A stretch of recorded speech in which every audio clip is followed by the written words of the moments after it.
Prisons are meant to rehabilitate, but in many cases they become grounds for despair and more crime. In some cases, these aren't just prisons, they're living hells. Overcrowded, underfunded, and full of violence, these institutions can break the human spirit and probably make the prisoners pray for a death sentence. Join us as we explore why these prisons are worse than death. First up is the Black Dolphin prison in Russia.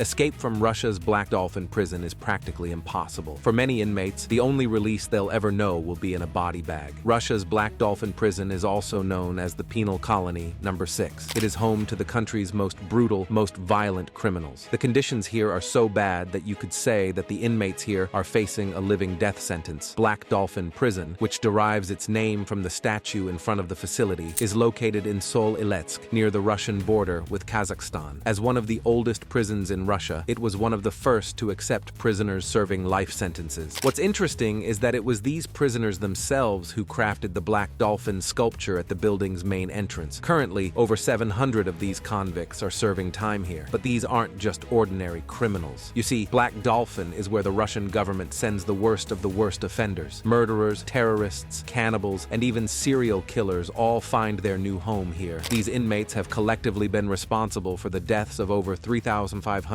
people, averaging approximately 5 murders per inmate. Usually, prisons are designed for rehabilitation, but Black Dolphin focuses on brutal punishment. Each inmate is confined within a triple-layered steel cell, creating a sense of extreme isolation. Overcrowding is common here. In many cases, 2 inmates are forced to share a 50-square-foot cell. This prison keeps human contact to a minimum. The inmates can exercise in a large cage for only an hour and 30 minutes daily. During the exercise, officers conduct thorough searches for contraband and illegal items. Given the hazardous nature of the inmate population, the entire facility operates under constant 24-hour surveillance and is under a strict regime. Daily, inmates endure a grueling 16-hour period of punishment where they are made to stand within their cells. Resting or sitting is strictly prohibited during this time. To enforce this, guards conduct frequent rounds every 15 minutes. Prison officials also have a unique way of transporting the inmates from their cells to other parts of the building. First, the prisoner is blindfolded. Then they're bent over at the waist, while a guard holds their handcuffed hands behind their backs just a little higher than the hips. This way, the prisoner can't map out his surroundings or plan an escape. As for the food, it's no feast, that's for sure. Black Dolphin prisoners are fed soup and bread 4 times a day. While other prisons usually have a cafeteria, the inmates here have to do without one. Instead, inmates are forced to take their meals alone in their cells. Because of this, many of them often go weeks or months without interacting with other prisoners. Moreover, the facility doesn't even feature a prison yard. Prisoners here can only read books and newspapers or simply listen to the radio for entertainment. There are many high-profile criminals currently incarcerated in this facility. Nikola Ostankov is one of them. His crime? Murdering an entire family in cold blood and burning their remains in the forest. Then there's Vladimir Nikolaev, a Russian murderer serving time for cannibalism. Nikolaev was said to have killed a man during a drunken fight, and then he dragged him into his bathroom and chopped him up. Because of how gruesome these crimes are, Black Dolphin guards often refer to the inmates as lesser than animals, justifying the inhumane treatment. The next prison on the list is ADX Florence Supermax Prison, USA.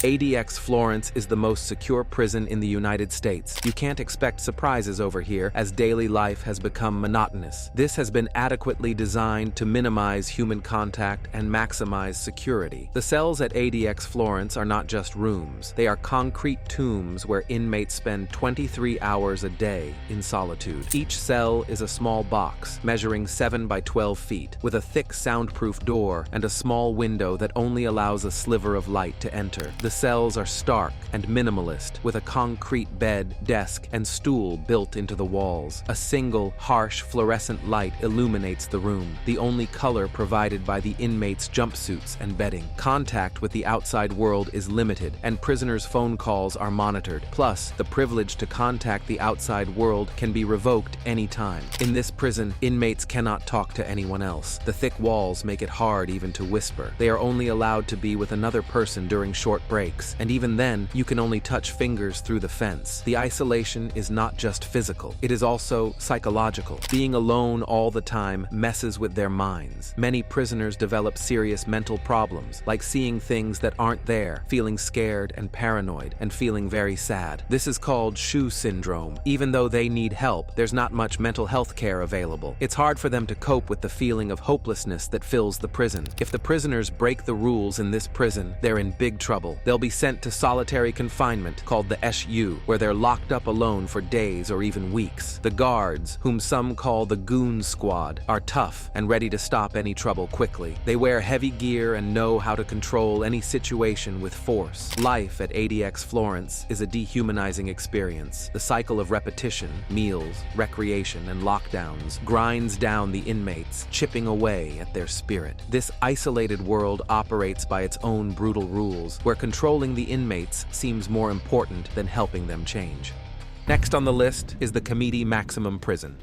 Located on the outskirts of Nairobi, Kenya, Kamiti Maximum Prison was established in the 1970s to confine the nation's most dangerous criminals. This high-security facility, renowned for its towering walls, electric fences, and unwavering surveillance, embodies the pinnacle of incarceration in Kenya. Designed to accommodate roughly 1,400 inmates, the prison now grapples with severe overcrowding, far surpassing its intended capacity. This has resulted in deplorable living conditions. Inmates frequently lack adequate bedding and are forced to sleep on the cold, hard floor. The sanitation infrastructure, woefully inadequate for the current population, contributes to rampant disease outbreaks and a constant struggle to maintain basic hygiene. Life inside Kamiti is a daily battle for survival, as stated by Omar, Ismail, Stephen, and Tony, former inmates at Kamiti. They say the food provided is barely enough to sustain the human body, often lacking in quantity and nutrition. Access to medical care is limited, usually basic at best when available. The psychological toll on the inmates is immense, with reports of mental health issues being rampant within the prison walls. At 8 p.m., prison cell doors are closed, and prisoners gather in their dormitories for a head count. By 9 p.m., they are expected to be asleep. Sleep is something that doesn't come easy to the inmates here. Due to a shortage of bedding, inmates sleep on tattered mattresses with worn-out blankets, often sharing mattresses with 2 or 3 people. The lack of space is so severe that prisoners have to take turns lying down or turning over. The mattresses are in poor condition because inmates, lacking basic supplies like tissue paper, tear pieces off the mattresses to use in the restroom. Kamiti Maximum Prison operates under a strict regime, leaving little room for individual freedom. Guards enforce discipline with an iron fist, and allegations of brutality and human rights abuses have surfaced over the years. Despite, or perhaps because of, these harsh conditions, Kamiti has witnessed several daring escape attempts, some of which have become legendary. One such incident occurred in the early 2000s when a group of death row inmates successfully broke out, scaling the prison walls. This audacious escape triggered a nationwide chase and underscored the resourcefulness and desperation of those incarcerated. The capture and subsequent imprisonment of members of the terrorist group Al-Shabaab brought new challenges to Kamiti. The presence of these high-profile inmates necessitated heightened security measures to prevent potential escapes or internal threats. Moving on to the Terre Haute Prison, USA.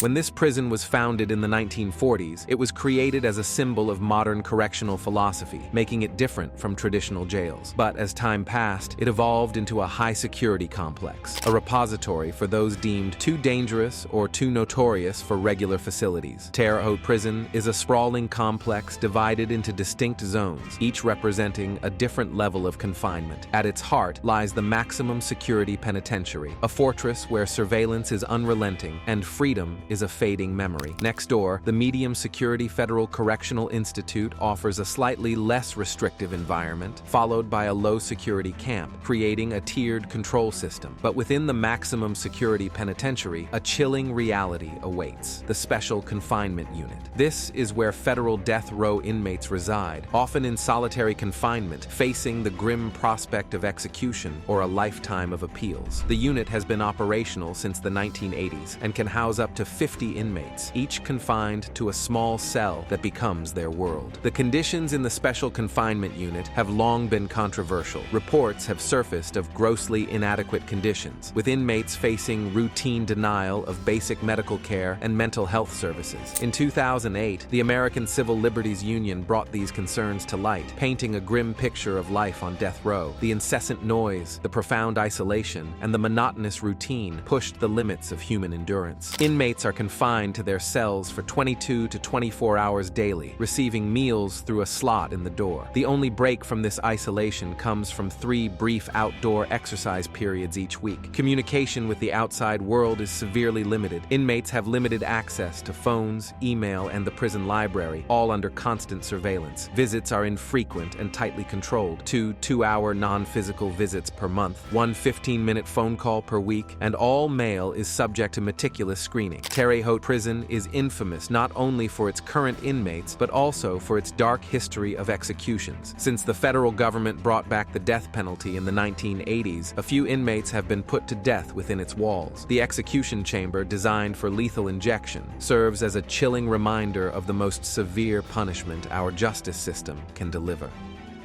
Next up, Gitarama Prison, Rwanda.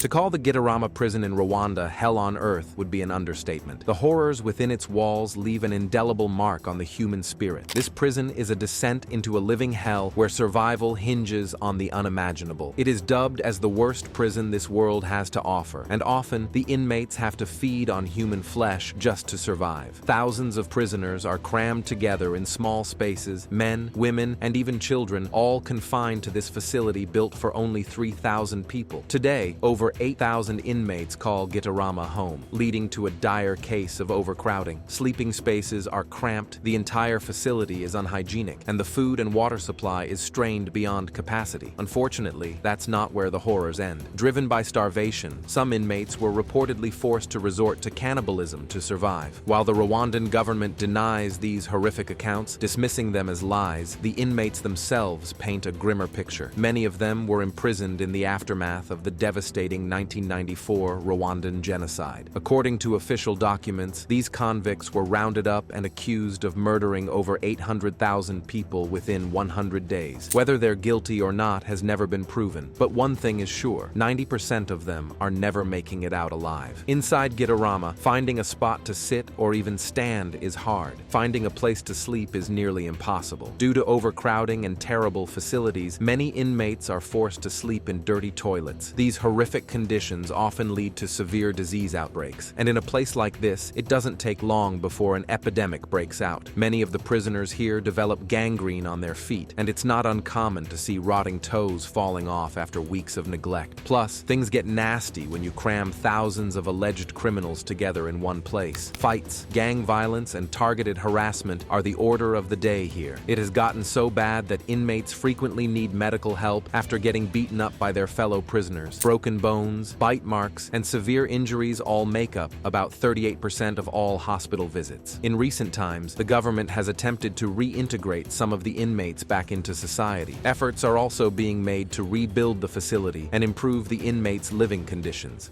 The next horrible prison we'll be talking about is the Mendoza prison in Argentina. Mendoza prison is a powder keg on the verge of exploding. It was built for 600 people, but now it's bursting with over 1,600 inmates at the seams. Imagine squeezing that many people into a space meant for half that number. Tensions are bound to rise. It's no wonder they have so many violent riots. A catastrophic level of overcrowding has pushed the prison's capacity to breaking point and beyond. The cells intended for solitary confinement now hold 4 to 5 inmates each. These cramped quarters force prisoners to take turns sleeping due to the lack of space.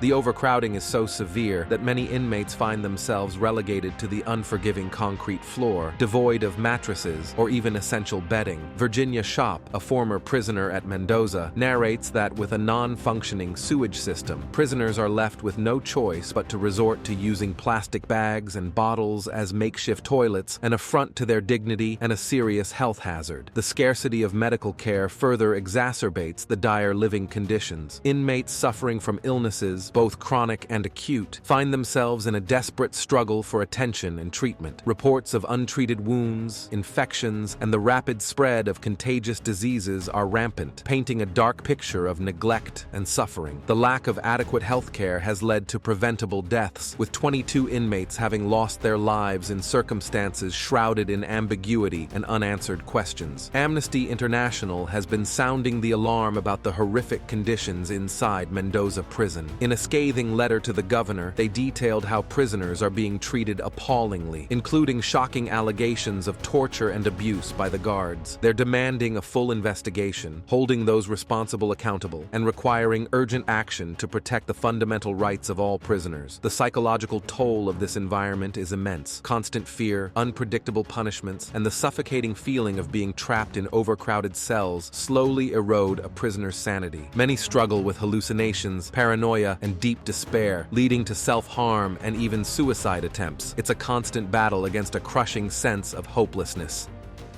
Moving on, we have the Diyarbakir prison in Turkey.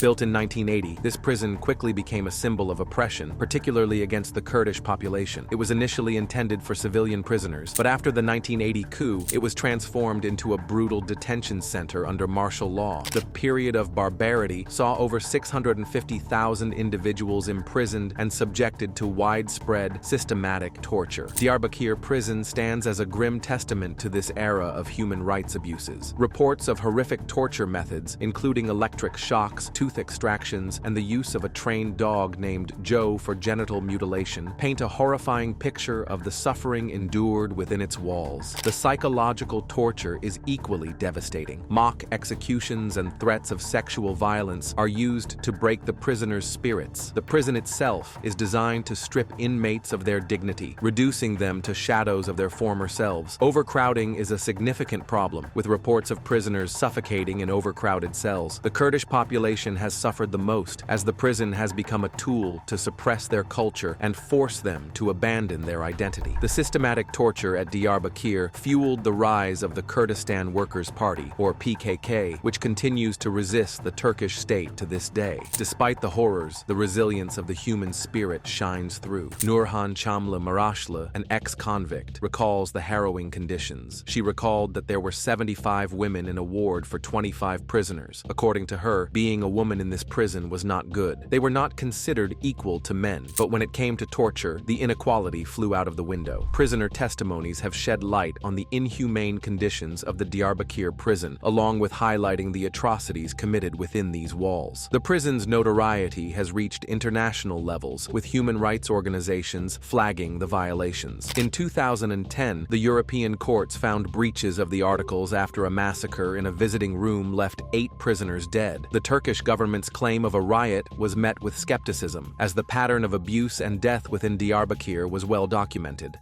Last on the list is Camp 14, Kachon Prison, North Korea.